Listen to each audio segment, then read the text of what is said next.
எல்லாருக்கும் வணக்கம். இன்னைக்கு நாம டெக் உலகத்தோட ஒரு பெரிய ஜாம்பவான் டாடா கன்சல்டன்சி சர்வீசஸ், அதாவது நம்ம எல்லாருக்கும் தெரிஞ்ச டிசிஎஸ் பத்தி தான் ரொம்ப ஆழமா பார்க்க போறோம். ஸோ இன்னைக்கு நம்மளோட அனாலிசிஸ்ல என்னென்னலாம் பார்க்க போறோம்னா, முதல்ல இந்த கம்பெனி இப்போ எந்த மாதிரியான ஒரு சூழ்நிலையில இருக்குன்னு பார்ப்போம். அப்புறம் அதோட ஃபண்டமெண்டல்ஸ், மார்க்கெட் சென்டிமெண்ட்ஸ், அவங்களோட பெரிய பிளானான ஏஐ, அப்புறம் கடைசியா ஒரு ஃபைனல் டேக்அவே. சரி, வாங்க முதல் பகுதிக்குள்ள போலாம். அதாவது ஒரு இக்கட்டான நிலையில் ஒரு ஜாம்பவான். இங்கே தான் ஒரு பெரிய முரண்பாடே இருக்கு. அதனால தான் இதை டிசிஎஸ் பாரடாக்ஸ்னே சொல்றாங்க. ஒரு பக்கம் பார்த்தீங்கன்னா ஃபண்டமெண்டல்ஸ்லாம் செம்ம ஸ்ட்ராங்கா இருக்கு. 25% மார்ஜின், 8.6 லட்சம் கோடி மார்க்கெட் கேப்னு அசத்துறாங்க. ஆனா இன்னொரு பக்கம் ஷேர் பிரைஸை பாருங்க, கிட்டத்தட்ட அதோட 52 வீக் லோல ட்ரேட் ஆயிட்டு இருக்கு. ஏன் இப்படி ஒரு நிலைமை? இதை தான் நாம இப்போ அனலைஸ் பண்ண போறோம். சரி, வாங்க நம்பர்ஸ் என்ன சொல்லுதுன்னு கொஞ்சம் டீப்பா பார்ப்போம். இந்த டேபிளை கொஞ்சம் கவனிங்க. பிஇ ரேஷியோ, அதாவது விலைக்கும் வருமானத்துக்குமான விகிதம் போட்டியாளர்களை விட கம்மியா இருக்கு. இது என்ன சொல்லுதுன்னா, ஷேர் பிரைஸ் கொஞ்சம் அட்ராக்டிவா இருக்கலாம்னு ஒரு சிக்னல். டிவிடெண்ட் ஈல்டு பாருங்க, ரொம்பவே நல்லா இருக்கு, 2.51%. ஆனா இங்க கவனிக்க வேண்டிய ஒரு விஷயம் என்னன்னா, 5 வருஷ சேல்ஸ் growth அது கொஞ்சம் பின்தங்கி இருக்கு. ஸோ ஃபண்டமெண்டல்ஸ் ஒரு மிக்ஸ்ட் பேக் மாதிரி தான் இருக்கு. இப்போ இதுல ரொம்பவே முக்கியமான ஒரு நம்பர் இருக்கு, இந்த 52.4% ROE. அப்பாப்பா, இதுக்கு என்ன அர்த்தம்னா, ஷேர் ஹோல்டர்ஸ் போடுற ஒவ்வொரு ரூபாய்க்கும் கம்பெனி எவ்வளோ திறமையா லாபம் சம்பாதிக்குதுங்கிறது தான்.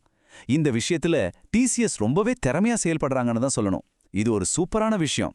சரி, அப்போ கம்பெனியோட பலம் பலவீனம்னு பிரிச்சு பார்த்தா, பலம் என்னன்னா, 3வது காலாண்டுல மட்டுமே $9.3 பில்லியன் ஆர்டர்ஸ் கையில வச்சிருக்காங்க. அப்புறம் ஏஐல இருந்து மட்டுமே வருஷத்துக்கு $1.8 பில்லியன் வருமானம் வருது.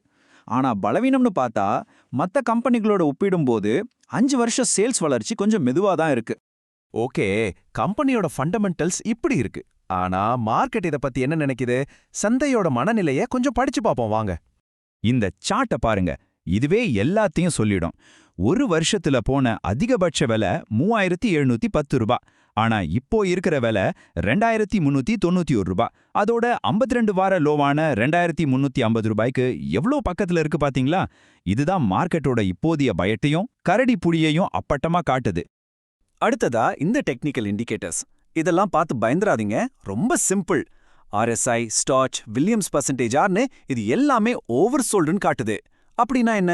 ஷேர் அளவுக்கு அதிகமா விற்கப்பட்டிருக்கு, ஒருவேளை இங்க இருந்து ஒரு பவுன்ஸ் பேக் வர வாய்ப்பு இருக்குன்னு அர்த்தம். ஆனா அதே சமயம் மூவிங் ஆவரேஜஸ் இன்னும் விற்பனை சிக்னல் தான் கொடுக்குது.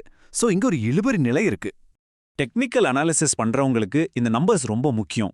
$2,350 ஒரு சப்போர்ட் லெவல், அதாவது இந்த விலையிலிருந்து ஸ்டாக் திரும்ப மேல போக வாய்ப்பு இருக்கு. ஒருவேளை இதை உடைச்சிட்டு கீழே போனா $2,692 வரைக்கும் போகலாம். மேல போகணும்னா அது 2,515 தடையை தாண்டணும். இந்த லெவல்ஸை நாம உன்னிப்பா கவனிக்கணும். சரி, இதுவரைக்கும் நடந்தது போதும். இனிமே என்ன நடக்க போகுது? டிசிஎஸோட எதிர்கால வளர்ச்சிக்கு அவங்க வச்சிருக்கிற மிகப்பெரிய பந்தயம் அது ஏஐ தான்.